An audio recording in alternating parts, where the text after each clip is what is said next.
Actually, despite all the evidence and accusations, interviews, and testimony about Biden Incorporated, President Biden's legal troubles may have just begun if the tactics being used against former President Donald Trump become a precedent.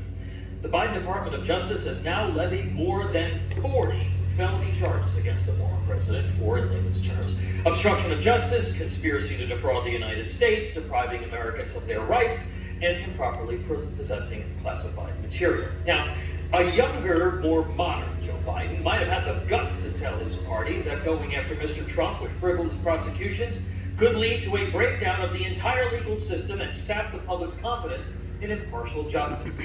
His lack of fortitude now, though, could boomerang on him in a way that goes far beyond his alleged multi-million-dollar bribery scheme.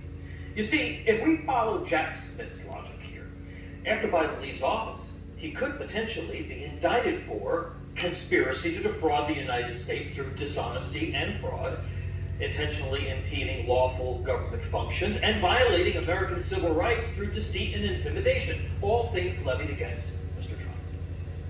The evidence is now clear that during COVID, President Biden and his staff developed and executed a widespread conspiracy to deprive Americans of their First Amendment rights.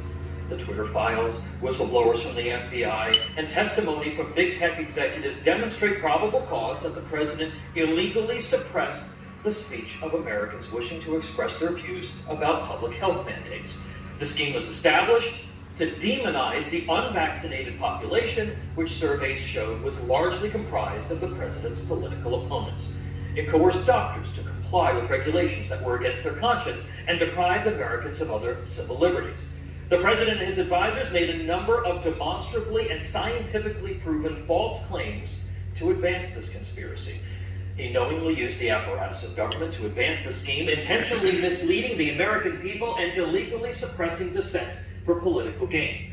As a result of his abuse of power and the actions of his advisors, tens of millions of Americans were coerced into surrendering their bodily autonomy under the threat of losing their jobs, under the threat of losing their right to freely travel or exercise their right to receive an education. Mr. Biden and his advisors were also made aware of widespread errors or deliberate distortions of COVID case and death data, but intentionally ignored those to further his aims of demonizing the unvaccinated population, expanding the exercise of his emergency powers, and illegally restricting speech rights. Under the legal theories being advanced by the Biden DOJ against Mr. Trump, President Biden could also be facing charges in the next Republican administration over his handling of the border. And here the situation is perhaps even clearer than in the COVID scheme. There's probable cause to assert that the president knowingly and in contravention of U.S. law allowed more than 3 million illegal immigrants into the United States while lying to Americans repeatedly about his intentions and aims. His closest advisors, including Homeland Security Secretary Alejandro Mayorkas and Press Secretary Karine Jean-Pierre, have repeatedly lied to both Congress and the public about the administration's intent to control the flow of illegal crossings and enforce existing law.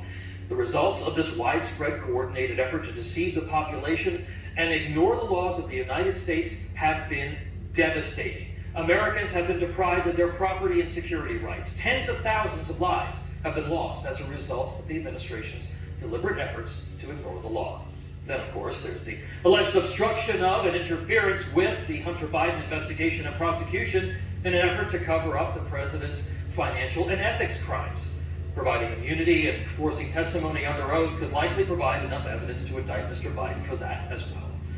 You know, as one grieving Gold Star parent of a Marine killed during the Afghanistan withdrawal told the Congressional Committee this week, it's all about placing optics ahead of truth and safety.